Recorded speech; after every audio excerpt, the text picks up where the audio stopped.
y bienvenidas y bienvenidos todos al encuentro con Julio Llamazares. Espero que os podáis acomodar más o menos como se pueda y nada, darle simplemente la bienvenida a Julio una vez más a esta su casa de Salamanca.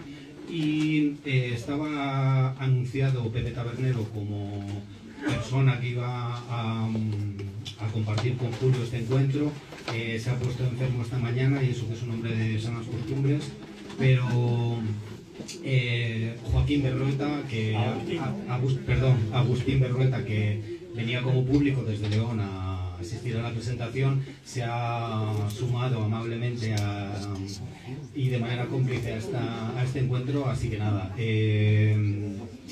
Agustín y Julio comparten una amistad de años, comparten un paisaje también vivido y reflejado en los libros de Julio y bueno, al final todo queda por lo menos en la Ruta de la Plata y aquí estamos, así que aquí os dejo con tus lectores y gracias por venir una vez más.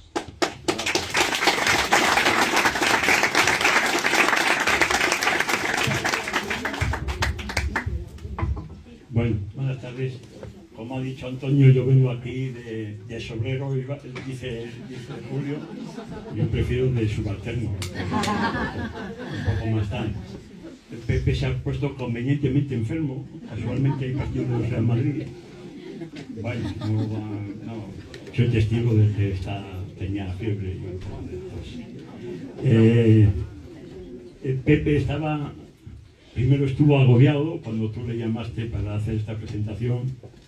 Nos llamó Antonio y a mí, me parecía una responsabilidad enorme.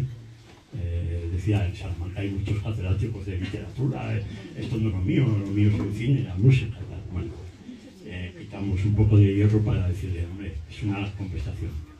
Pero doy fe de lo que he traído estos libros para que veáis cómo se lo ha trabajado Pepe Tabernero.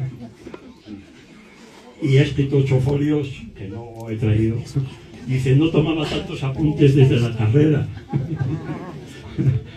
Bueno, yo, la única virtud que me adorna es que soy amigo tanto de Pepe como de Julio desde hace más de 50 años. Con Pepe hice la carrera, con María, no sé si Luis Miguel Santos Unamuno estaba por ahí, que también con nosotros. Y a Julio lo conozco incluso antes. Nos une, como ha dicho Antonio, nos une el río del olvido, que yo llamo el río de la memoria, ese paisaje, esa querencia por el paisaje, en este caso concreto de la montaña de León, de esta cuenca del río Currueño, pero esa querencia por el paisaje es uno de los rasgos característicos de Julio. El paisaje es eso y la memoria, pero es redundante en tu caso que dices, lo has dicho tú, así empieza el río del olvido y así tenía pensado Pepe empezar. Así que lo voy a leer el primer párrafo del río del olvido. Las gafas las tengo aquí, la cabeza.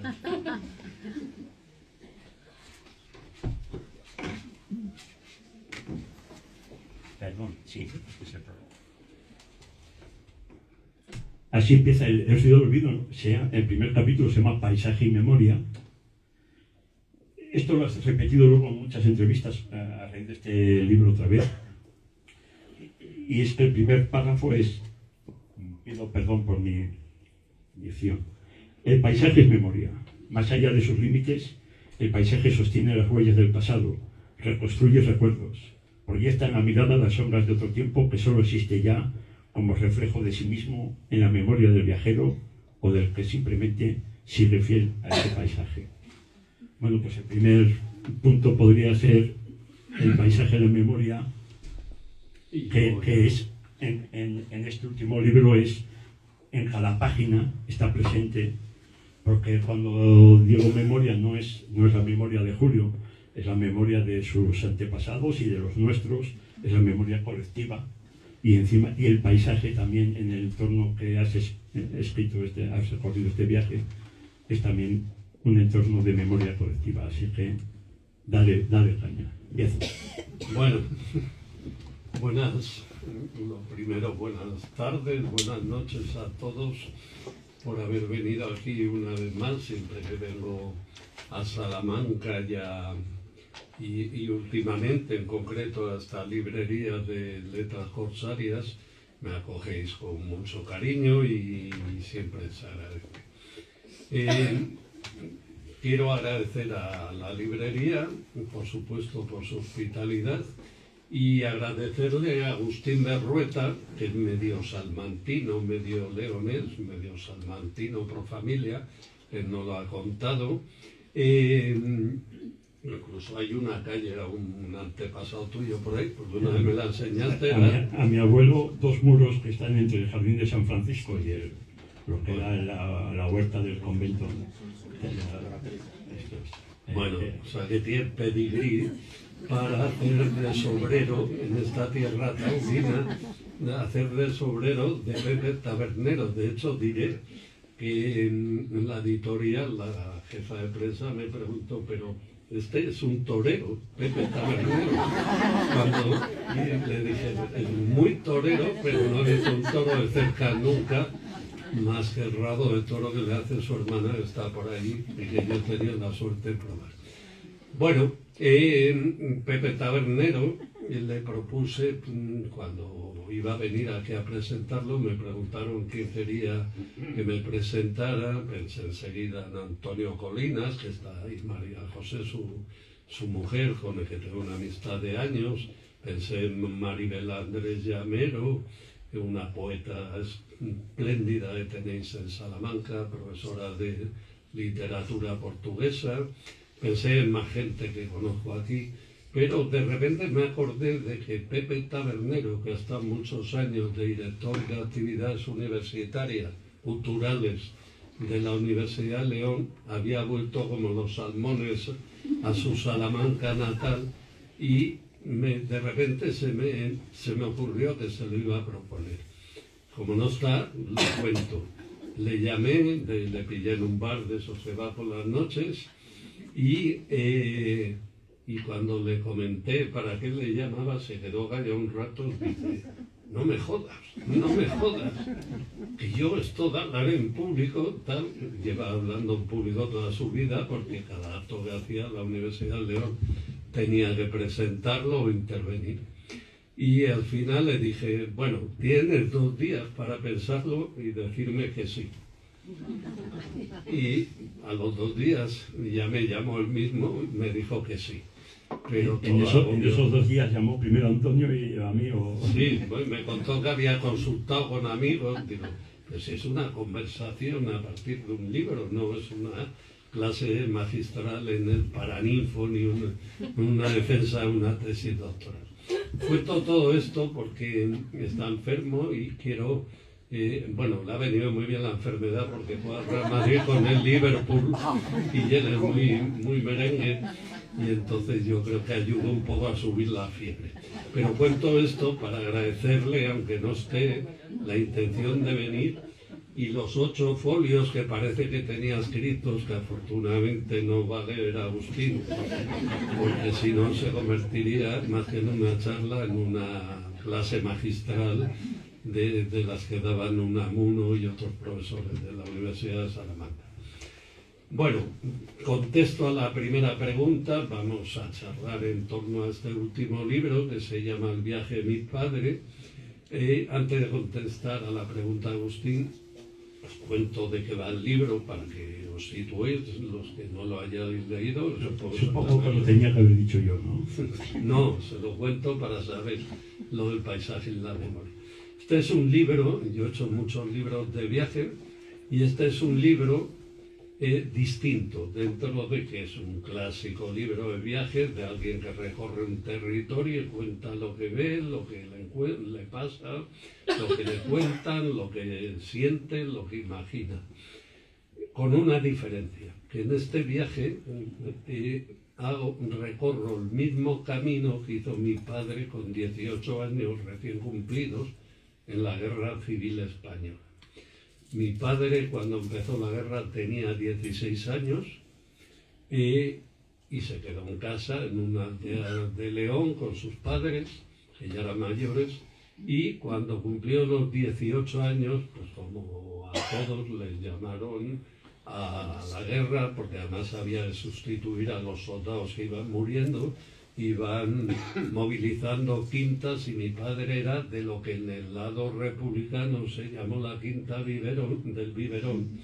Era la quinta del Biberón del lado nacional, que es decir, mal dicho nacional, porque todos eran españoles, todos eran nacionales, y tuvo que ir a la guerra y le tocó además lo peor. Le tocó la batalla de Teruel, la ofensiva del Levante, la batalla de la Sierra Espadán entre Castellón y Valencia, que fue durísima. Por lo contrario, en Teruel llegaron a alcanzarse temperaturas de 20 y 22 bajo cero. Murió casi tanta gente por congelación como por las balas y las bombas. Y en la Sierra Espadánera, con 40 y pico grados, en una sierra que además los republicanos habían fortificado mucho, porque ya si los de Franco pasaban, ya entraban en Valencia, estaba el gobierno republicano, el gobierno legal, el republicano. Cuando yo era joven, mi padre hablaba muy poco de la guerra. Como la mayor parte de la gente que le tocó combatir y luchar en la guerra, lo pasaron tan mal que no solían hablar de la guerra. Hablaban poco. Mi padre hablaba a veces del frío de Calamocha, hablaba de la primera vez que vio el mar en Castellón, pero de lo que eran las batallas, los muertos y tal, no hablaba casi. Lo cual es muy común a todos los que hicieron la guerra civil, o los que viven en guerra, no la civil o cualquier otra de las que hay ahora en el mundo, porque las guerras se convierten en el imaginario de los supervivientes en pesadillas y nadie quiere recordar las pesadillas. Y unido eso a que cuando tú eres joven no sueles escuchar a tus padres, no de la guerra, de nada, porque cuando eres joven piensas que la única vida interesante es la tuya y la de tus amigos, y luego con el tiempo te das cuenta que no es así, de que todas las vidas son igual de interesantes y de que tu vida no tiene sentido sin las de los que te preceden o te rodean o te siguen. Pues eso hace que muchas historias se pierdan en el limbo del olvido, porque cuando mueren te das cuenta y te arrepientes de no haber hecho más preguntas, de no haber escuchado más, etc. Entonces, a raíz de morir mi padre, que murió relativamente joven, con 76 años, empecé a echar de menos no haberle preguntado más, pero esto no debe pasar a todos los que tenemos la mala suerte de haber perdido a los padres. Y hubo una coincidencia, que es que mi padre era soldado de transmisiones, era de estos que iba con la radio, iban dos, uno con la radio y otro hablaba. Mi padre fue y volvió con un amigo suyo de una aldea vecina, y fueron y volvieron juntos y siempre fueron muy amigos. Y pasados unos años me encontré con este hombre un verano. Este hombre murió con 95 años, por lo cual tuve ocasión de grabarle, no recordaba muchas cosas, pero le pude grabar y completar aquellas historias que no le escuché a mi padre. Y un día, siguiendo ese principio que acaba de leer Agustín, de que el paisaje es memoria, con la convicción de que los paisajes son depósitos de memoria que incorporan a ellos las historias que sucedieron en ellos o que les atribuyeron, pues me eché al camino y recorrí los 800 kilómetros que mi padre hizo la guerra desde la montaña de León, donde nació y donde estaba entonces, hasta el mar Mediterráneo en Castellón, solo que él, camiones, vagones de ganado, medio de tiroteos y de bombardeos, y yo un coche 86 años después. Y esta es la historia del libro. La convicción que yo tenía ya en mi primer libro de viaje de que el paisaje es memoria, de que el paisaje incorpora como una pátina las historias que en ellos han sucedido, la he corroborado en este libro todavía más, porque el eco de la guerra en esos territorios, bien físico, todavía está lleno, Teruel, el Maestrazgo de Teruel y Castellón, está lleno de trincheras, de búnkeres, y el eco de la memoria de la guerra en la gente que habita aquellos lugares todavía está en carne viva y latiendo, y solo hay que saber mirar los paisajes y escucharlos, porque los paisajes no son decorados inertes e impasibles, sino que los paisajes son espejos que reflejan lo que ocurrió en ellos, frente a ellos, y que nos reflejan a nosotros mismos, y que hacen que el viaje que tú realizas se convierta en un viaje interior. Bueno, una de las cosas que Pepe, que me ha pedido que descoséis, por supuesto, una de las cosas que tenía aquí señaladas, que me interesaba mucho comentar contigo, y una cita apuntada de Yolanda Castaño, que creo que es Premio Nacional de Poesía 2023, que le preguntaron en una entrevista. Pepe se ha empollado, o sea, Pepe ya te he dicho que dice, he tomado más apuntes que en la carrera. En una entrevista le preguntaban que cuál había sido la mejor crítica que le habían hecho, y ella dice, una que no valoraba tanto mi resultado como mi proceso. Entonces Pepe estaba muy interesado en el proceso creativo, porque él explica, claro, no se trata solo de hacer el viaje y contarlo, sino, no digo ya planificarlo, pero sí el proceso porque has sido 2 veces, has hecho dos etapas distintas en distintas épocas del año, y seguramente, como él decía, ahora tengo que ir, volver, para atrás, para adelante, o sobre la marcha ir cambiando cosas. Entonces, el proceso creativo, desde que, como tú dices, has pensado en esta novela, que en alguna entrevista dices, es una cosa que tiene ahí en la cabeza que va madurando hasta que realmente ya haces el viaje y luego lo escribes y cómo lo escribes. A ver, los libros, siempre digo que hay una imagen que entenderéis todos, son como tumores emocionales que se te van formando la conciencia. No es que, bueno, yo hablo por mí, cada escritor escribirá de una forma. Yo no me siento, ahora he terminado este libro y no me pongo en mi mesa y digo, bueno, a ver de qué escribo. No, yo nunca he escrito así. Digamos que con la vida se te van formando tumores en la conciencia de historias que te desasosiegan o que te inquietan, de ideas que se van volviendo obsesiones, y llega un momento que como los tumores fisiológicos, los tumores literarios, te los tienes que quitar para que no te maten.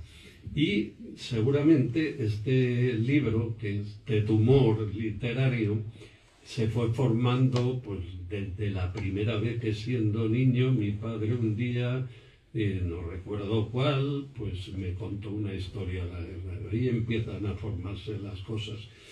Pero cuando definitivamente el tumor empezó a crecer fue a raíz de la muerte de mi padre, y no un día concreto, sino que empiezas a echar de menos esas historias que se pierden definitivamente, porque todo lo que no se cuenta se pierde, todo lo que no se escribe desaparece, se lo lleva al río el olvido, que es la metáfora del título del primer libro de viaje. Y entonces los libros de viaje siempre tienen un proceso parecido, por lo menos los míos, como yo los concibo. Empiezo a darle vueltas, a imaginarlo, por ejemplo. Empiezo a pensar en hacer un viaje por Portugal y escribir un libro. Empiezo pues, de Trás-os-Montes, a darle vueltas. Pues ¿por qué? Pues por muchas razones. Por la lectura de escritores portugueses, por los fados, porque en la escuela del pueblo minero donde yo me crié en León iban muchos niños que eran de Trás-os-Montes, que los padres habían ido a las minas de León. Todo eso se va formando en la cabeza y hace que un día te eches al camino y te pongas a caminar. Hay también una preparación, digamos, de tipo documental. Te empiezas, claro, este viaje yo iba hacia Teruel y hacia la guerra civil, entonces leí bastantes libros de historia, tampoco demasiado porque el exceso de información llega un momento en que dificultan el relato literario. Me pasó con los 2 tomos de Viaje por las catedrales, que hay tanta información que lo que más trabajo me costó fue quitarla, porque llegaba un momento que se convertía en una tesis de arte o de arquitectura. Y en esto leí bastante sobre la batalla de Teruel, sobre la batalla del Levante, sobre la guerra, etc. Y luego hay un punto en que ya no puedes más, ya no te aguantas y te echas al camino. Digamos que viajas 3 veces, pero en un viaje normal ocurre igual. Viajas cuando imaginas el viaje, viajas cuando viajas físicamente y viajas cuando lo recuerdas y en el caso de un libro de viaje, cuando lo escribes.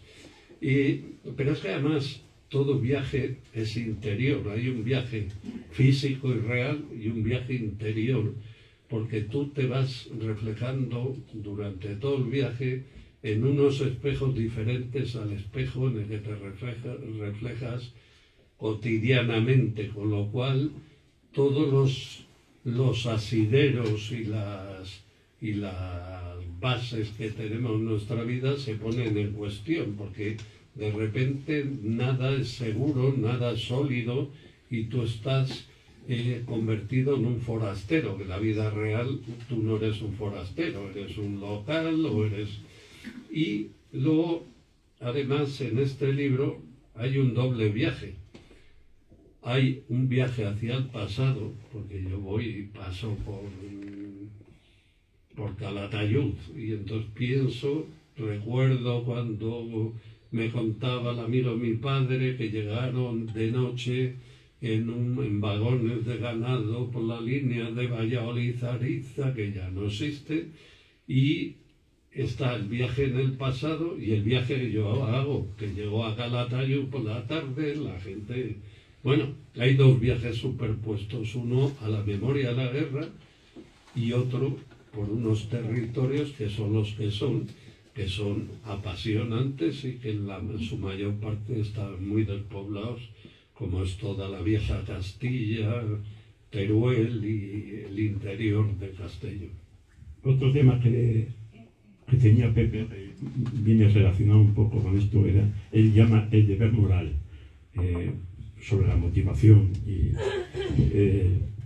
él hace incluso una cita sobre Cartas al padre de Kafka, que en realidad es una serie de reproches al padre, y en este caso él más bien dice, me parece más un poco de reproches a ti mismo, Sí. A los que, como nuestro caso, no escuchábamos a nuestros padres cuando hablaban de la guerra, que curiosamente sí que nos interesaban las historias de la Segunda Guerra Mundial, nos parecían muy apasionantes y no queríamos escuchar las batallitas del abuelo, del padre y tal.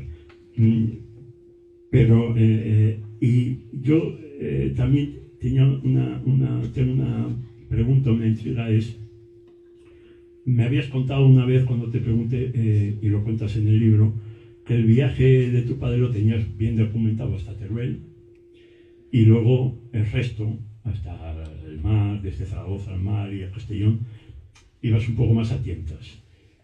Entonces, la doble pregunta es, si, o bien al caso, si te has, al final del libro, la última frase es fui y volví, quiere decir que te has sacado esa espinita, o si es que la tenías clavado o no, tal, o te queda todavía, seguramente te queda unas ganas de una laguna, de saber algún detalle, algo que todavía te hubiera gustado preguntar a tu padre, evidentemente, y ya se ha quedado, ya se la lleva el río de la memoria. Claro. A ver, son 2 cosas, lo de las cartas al padre de Kafka y tal. Ahí, Encontraste que tú como no son reproches, sí. O sea, Kafka son reproches al padre, y en tu caso tú repites varias veces que no hemos escuchado. Claro. Claro. Hay como un complejo de culpa, un arrepentimiento. Tú que has estudiado psicología en Salamanca con María, Sí, pero sabrás más de esto que yo. Pero seguramente desde el punto de vista de la literatura tiene una lectura psicoanalítica o psiquiátrica, si me apuráis, pero que no seré yo el que la realice, pues ni estoy capacitado ni es mi intención. Seguramente hay algo de arrepentimiento. Decía un periodista de Teruel al día siguiente de la presentación, en la información que salió, que era un viaje de redención, y me pareció una definición muy adecuada, porque, a ver, mi padre, si viviera y hubiera visto que yo hago el viaje, se hubiera quedado asombrado, no hubiera dicho nada, seguramente no hubiera hecho ilusión, pero no hubiera hecho nada.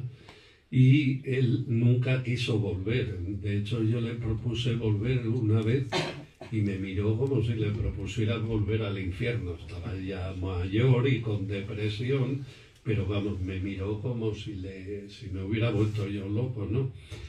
Hay algo de viaje de redención, de arrepentimiento, de pago de una deuda moral conmigo mismo, no con mi padre. Mi padre se quedaría, como digo, asombrado de que yo cogiera el coche y hiciera el mismo viaje que él hizo a través de la península en medio de batallas diversas, ¿no?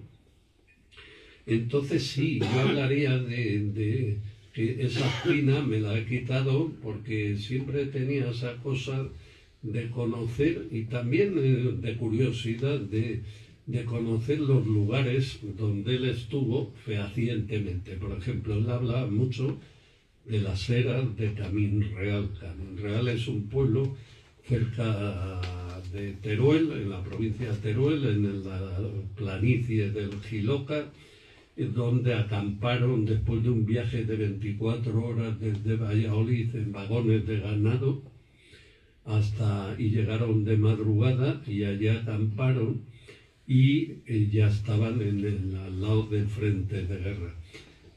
Allí hacía 20 grados bajo cero, dormían en parideras de ganado, en casetas de las eras, imaginaros las casetas de los pueblos de aquí, de Salamanca, pero allí son como 1 kilómetro de eras y de casetas que todavía están, o en tiendas de campaña sobre la nieve. De hecho, mi padre allí cogió una pulmonía que contaba más el amigo Saturnino, que llegó a tener 41 grados de temperatura, y cuando volvían los otros del frente se pegaban, se reía el amigo Saturnino todavía, dice, nos pegábamos por abrazarnos a él, para entrar en calor, porque había 20 bajo cero. Entonces, de repente, cuando tú has oído hablar muchas veces de las eras de Camín Real y llegas a Camín Real y ves las eras, ahí en el libro, pues me pongo a hablar con un señor y con el hijo que están con un tractor, que ahora las eras ya no trillan, pero guardan aperos, y te cuentan que su madre les contaba que los soldados quemaban las puertas de las casetas y las vigas para entrar en calor.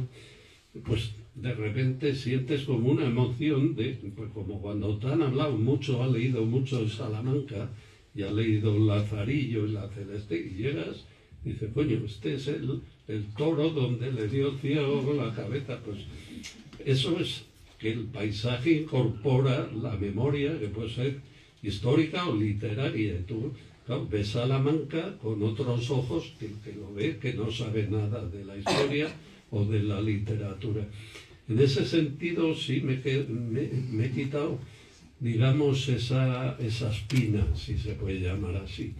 Me ha quedado una que tú, como bien dices, a ver, en la guerra la gente no va con un plano ni GPS, ahora sí, los pilotos van con GPS, no llevan un diario, alguno a lo mejor lo lleva, con lo cual, perdón, me enteré que mi padre hablaba poco y la mayoría. y que no sabían en la guerra, tú no sabes por dónde vas, tú vas campo a través, no vas por aquí. Entonces, la primera parte del viaje hasta Teruel, porque hay dos partes, hasta Teruel y luego de Zaragoza, donde estuvieron un mes descansando, que contaba el amigo Saturnino, porque con la memoria selectiva Saturnino se acordaba más de los pocos ratos buenos que de los malos, y paseábamos por Zaragoza, estaba después de la batalla de Teruel, de pasar el peor invierno del siglo XX, durmiendo en tiendas de campaña sobre la nieve, en las trincheras mojados, en fin. Dice, y nos echamos hasta novias, decía este Saturnino, que murió soltero, claro, entonces apreciaba más la compañía femenina que mi padre, que se casó seguramente. Bueno, a partir de Zara hasta Teruel, yo fui por donde fueron ellos, porque fueron en trenes. Y entonces están las vías muertas, pues como la de la Vía La Plata, porque la de Valladolid-Ariza, que es un viaje que os recomiendo porque es precioso, está cerrada desde hace 40 años, son 260 kilómetros por todo el Duero, hasta cerca de Calatayud, y es un viaje crepuscular, porque están las estaciones abandonadas, los relojes parados hace 40 años, los depósitos de agua oxidándose, las vías llenas de matorrales, y hasta Teruel voy por donde fueron ellos. De Zaragoza a Castellón es más complicado, porque es que además no he conseguido ni en el archivo de Ávila, ni en el de Salamanca, ni en el de Guadalajara, dar con la ficha militar de mi padre ni del amigo, porque si tienes la ficha y sabes el batallón en el que estaban, es más preciso. Al final yo lo que hice, sé que fueron de Zaragoza a Castellón, y al amigo le preguntaba, ¿en Caspe estuvisteis? Sí, sí, en Caspe sí, que una noche apareció el general Baliño, no sé qué, vale, Caspe. Alcañiz, sí, sí, por ahí tal. Morella, sí, que ahí nos dispararon los nuestros, la aviación nuestra, por error, y mataron a no sé cuántos. Bueno, entonces, de Zaragoza a Castellón es más o menos, pero no importa demasiado para el relato del viaje que sea más o menos aproximado, pero sí me gustaría, aunque ya no lo incorporaría al viaje, saber más precisamente por los lugares que pasaron, pero yo creo que es muy aproximado ya. Una cosa que comentaba, claro, hablas de Saturnino, efectivamente, yo conocí a tu padre, efectivamente hablaba poco, ya de por sí, y Saturnino, pero yo siempre digo que Julio tiene dos virtudes que yo les pido. Sí. Para mí es mucho mejor narrador oral que escritor, porque le he oído contar muchas veces la misma anécdota o historia y cada vez hace un giro y cada vez te entretiene igual. Y luego tiene esa virtud de que si yo voy a hacer el mismo viaje, mi padre estuvo en los mismos escenarios, como sabes, como te he contado, tiene incluso una foto con un radiotelegrafista que me dio un susto, digo, como este sea Nemesio, ya me muero. Pero si yo hago ese viaje, aparte de que no sabría contarlo, yo lo que no sabría hacer es lo que tú sabes hacer, que es hablar con los paisanos y conseguir que te hablen y que te cuenten esas anécdotas. Y hablando que decía Pepe, es que Saturnino se convierte no ya en un confidente o en un relator, sino en un personaje. Claro, no es un informante solo, sino que sí, es un poco de pareja de Quijote y Sancho. Sí. Entonces, esto lo haces en todos los libros de viajes, en Trasos-Montes, en el Río del Olvido. Voy a contar una anécdota del Río del Olvido, que lo has contado tú en alguna presentación del libro.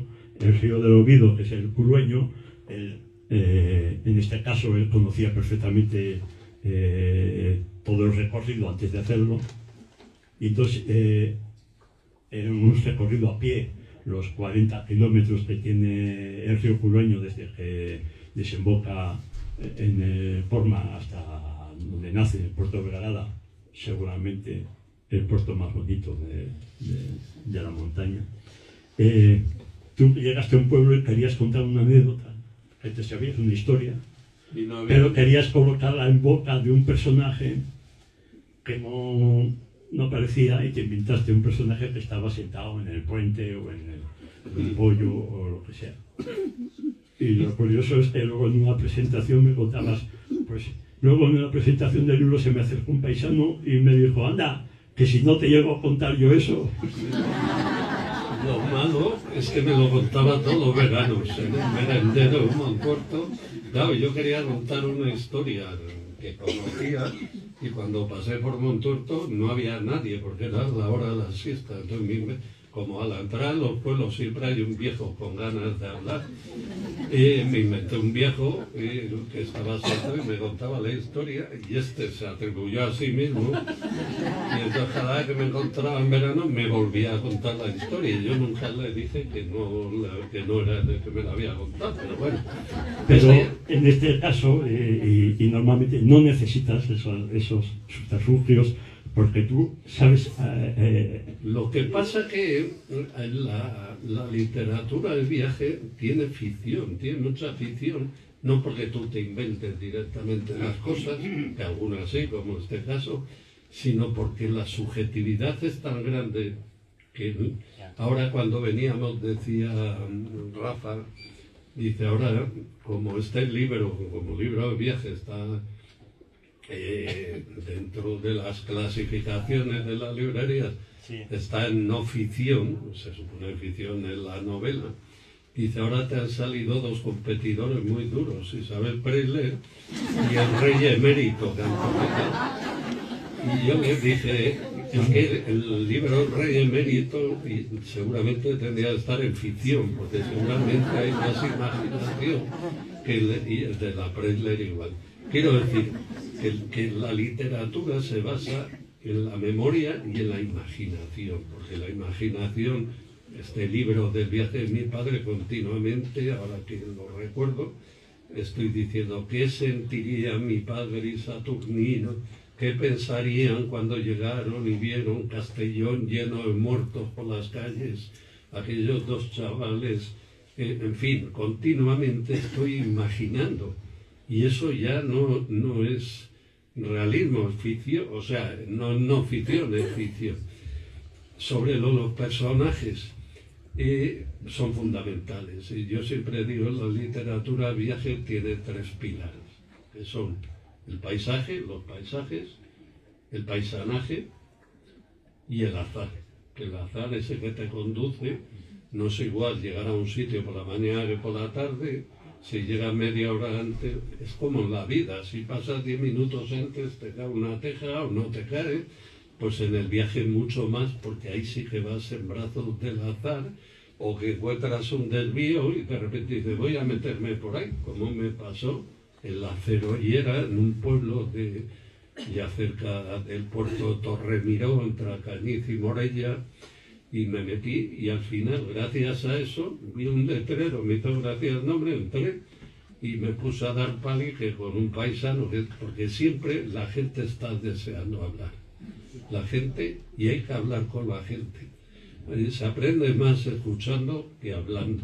Pero es que saber hablar, porque si yo voy, es como el del chiste, ¿no? Que yo voy a un paisano del pueblo y digo, pues hace buen tiempo. Seguramente me dice, será para usted, porque las patatas se me han arruinado. Pero tú sabes. A ver, hay que entrar siempre en la... Si tú llegas preguntando, la gente se pone en guardia. La gente, sobre todo la gente mayor que está aburrida y no le escucha ya en su casa, ni los hijos, ni los nietos, que tú le preguntes, ¿y esto tal? Y entonces te empiezan a hablar. Pero hay que empezar a hablar como de si empiezas en plan periodista o policía. Esto aquí, la guerra, tal, pues se quedan así. Yo siempre... Provocar una conversación es como pescar en el río. Tú tiras el anzuelo. Por ejemplo, tú llegas, yo me acuerdo, en el libro de La Rosa de las Catedrales, Y llevaba guías y en internet te viene todo. Y me acuerdo en Jaén, había un señor mayor sentado en un banco delante de la catedral y yo pego palique siempre. Y sabía perfectamente que la catedral de Jaén es de renacentistas, de Vandelvira, etc. Pero claro, yo quería hablar con el señor, digo, ¿esta catedral es gótica o románica? Y me dijo una de las frases mejores que yo nunca se me ocurriría, dijo, no sé, nada, es que yo soy de aquí. Como soy de aquí, no he entrado a la catedral nunca, ¿sabes? Esto es para los turistas. Bueno, me dio una definición de lo que es el turismo genial, que a mí nunca se... Y como eso, miles de cosas. En el Río del Olvido llegas a Gallegos de Curueño y le preguntas a un paisano, ¿y por qué se llama así Gallegos de Curueño? Y te viene a decir algo así como, de alguna manera se tenía que llamar, ¿no? Claro. Y al final es que es muy gallego, me responde con una pregunta. ¿Cómo quería usted que se llama? Quiero decir, mira, Avelino Hernández, que es un escritor ya desaparecido, soriano, que os recomiendo, tiene como un decálogo, al comienzo, un libro precioso que se llama Donde la vieja Castilla se acaba, que es una guía, la conoces, por Soria. Al principio no me acuerdo los 10 mandamientos del viajero, pero me acuerdo alguno. Dice, por ejemplo, vuélvete siempre al dejar un pueblo atrás a mirarlo cuando te alejas desde lo alto, la cuesta atrás. Bebe agua en todas las fuentes y habla con todos los viejos que te encuentres, porque los viejos son bibliotecas que desaparecen. Cada vez que muere un viejo, muere una biblioteca que tendrá más o menos libros, más o menos experiencias, y eso está ahí, y eso es una riqueza enorme que enriquece el viaje, porque yo podía haber hecho el viaje sin hablar con nadie, porque por los libros de historia te cuenta que en Rubielos de la Cerida el general Monasterio no entró por nos... Pero claro, si el general Monasterio te lo cuenta un señor que era niño y se acuerda de cómo pasaban los soldados medio descalzos en la nieve y tal, ya te da otra dimensión más humana de la guerra. Repito, los 3 pilares de la literatura de viaje es el paisaje, los paisajes, pero hay que tener en cuenta que el paisaje es la mirada. Hay un geógrafo catalán, Joan Nogué, que dice, antes de la mirada el paisaje solo era territorio. Lo que convierte el territorio en paisaje es nuestra mirada, porque con la mirada incorporas al paisaje tu estado de ánimo, tu experiencia, tus sentimientos. El paisanaje y, como decía antes, el azar. Bueno, yo creo que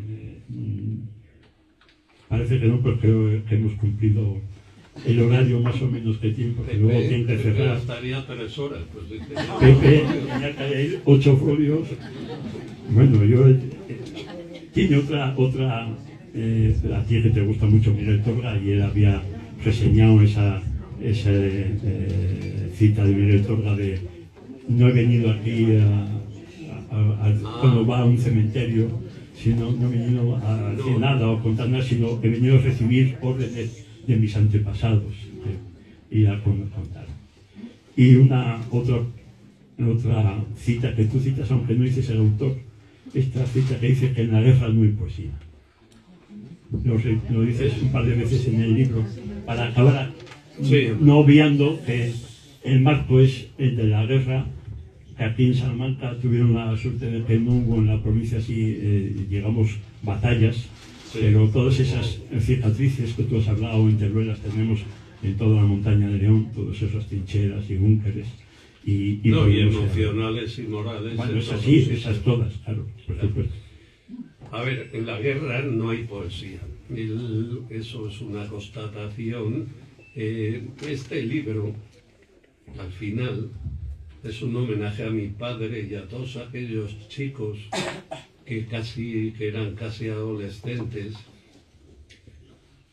que perdieron la vida o perdieron la juventud y volvieron con una herida emocional, incluso física. Mi padre, por ejemplo, a raíz de aquella pulmonía ya estuvo siempre enfermo de los pulmones, y otros quedaron mutilados, y otros... ahí no hay ninguna poesía. Este libro es un homenaje a todos esos chicos que perdieron la vida, que perdieron, como digo, la juventud. Lo dices en la dedicatoria del libro, Diego, es a los que perdieron la guerra civil española de uno y otro bando, a los que pierden todas las guerras, y para que sepan. A ver, normalmente se habla con mucha ligereza del bando perdedor y el bando vencedor. Las guerras las pierden todos los que participan en ellas, salvo los que las provocan y se benefician de ellos, que también las hay. Estos días yo he repetido muchas veces una frase de un piloto alemán de la Segunda Guerra Mundial que dice: la guerra es un lugar en el que jóvenes que no se conocen ni se odian se matan entre ellos por culpa de viejos que se conocen y se odian. Esa es la mejor definición, y toda la poesía, el romanticismo, la épica de las películas heroicas y del patriotismo y estas cosas es mentira. Es para que la gente vaya al matadero convencidos de que son héroes, y en realidad son todos antihéroes al servicio de una causa absurda. Y la guerra española fue especialmente terrible para eso. Contaré una sola anécdota. Cerca de Teruel hay un pueblo que se llama Celadas, que pasó por allí. Allí estuvo mi padre, primer muerto que vio, contaba su amigo Saturnino, pues las trincheras del Cerro Gordo de Concuz, al lado de Celadas. Y hay un pasaje de un libro de historia que recoge un testimonio de los viejos de Celadas, que es un pueblo que quedó casi destruido entero, lo reconstruyeron, y es terrible, porque dice, como evacuaron el pueblo, cuando ya el frente se alejó, tomaron Teruel los nacionales y ya se alejó el frente, volvieron los antiguos vecinos del pueblo donde les habían llevado en la retaguardia, y cuentan que tenían que quitar los cadáveres de los caminos para pasar con los carros. Pues murieron miles para tomar un pueblo en el que ahora viven 80 o 40, que lo hace más absurdo. Y cuando empezaban a labrar los campos, tenían que quitar los cadáveres porque estaban sembrados de cadáveres los campos. Y lo peor es que dice este testimonio, yo recojo ahí, dice, la mayoría eran chicos de entre 18 y 20 años. Chavales que habían sido como mi padre, como Saturnino, ahí no hay ninguna poesía, no hay ningún romanticismo, no hay ninguna idea utópica, y te dan cuenta de esto cuando, como digo, tú llegas a Singra, que es una batalla muy famosa, y ahora vienen 20 personas. Dice, aquí murieron 600, 800 chavales para tomar un pueblo en el que no queda nadie, ¿sabes? Y por eso este libro, aparte de un homenaje a todos ellos, es un alegato contra la guerra en abstracto, en un momento muy peligroso que estamos viviendo, porque ahora, si tú ves un debate en el Parlamento, a mí me recuerda mucho los debates previos a la guerra civil, en la época de la República, donde la gente, los parlamentarios se insultan, se amenazan cada vez con más naturalidad, y eso ocurre en las tertulias de las televisiones, en los bares. Hemos relativizado un poco la memoria y hemos olvidado de dónde venimos, y jugar con fuego es peligroso. Por eso yo creo que este libro, esto es una gota de arena en la playa. Este libro y muchos libros así son necesarios, porque es necesario recordar de dónde venimos para tener una perspectiva de dónde estamos, y en este momento, no por ponerme muy dramático, estamos viviendo un momento bastante peligroso en la convivencia en España y en Europa, donde el insulto y la amenaza se ha convertido en algo común y natural que hace 20 o 30 años era excepcional, ahora es muy normal. Bueno. Rafa, si quieres despedir. Pues entonces nada, darle las gracias a Julio si hay alguna pregunta.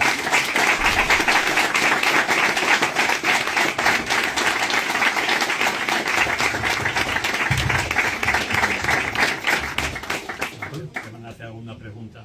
Vale. Sí, yo quería preguntarme cómo se gestiona emocionalmente un viaje de este tipo, que además, leyendo el libro, intuyo que lo hiciste solo.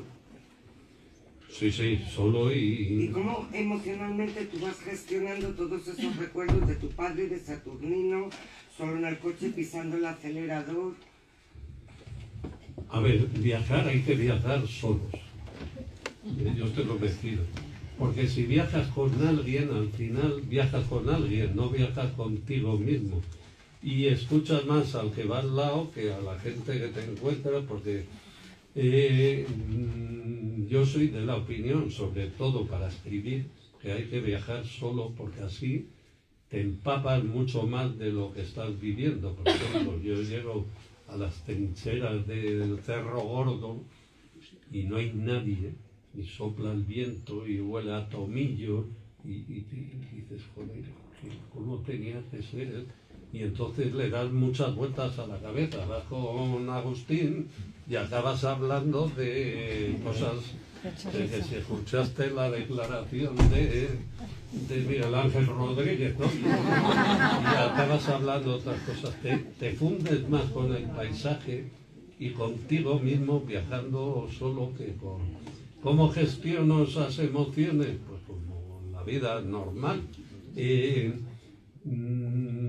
Yo soy muy sociable, pero me gusta mucho estar solo, porque cuando paseo, por ejemplo, yo paseo mucho por Madrid, por la ciudad de la que esté, y voy pensando, muchas de las cosas que escribo las escribo mientras paseo. Y me gusta mucho, incluso me incomoda que alguien me diga, oye, pues vas a dar una vuelta, voy contigo, porque al final... Menos mal que eres sociable. No, pero luego cuando acabo un paseo voy al bar y hablo con la gente. Y digamos que es conveniente, la soledad es fundamental para sentir y para pensar y para escribir.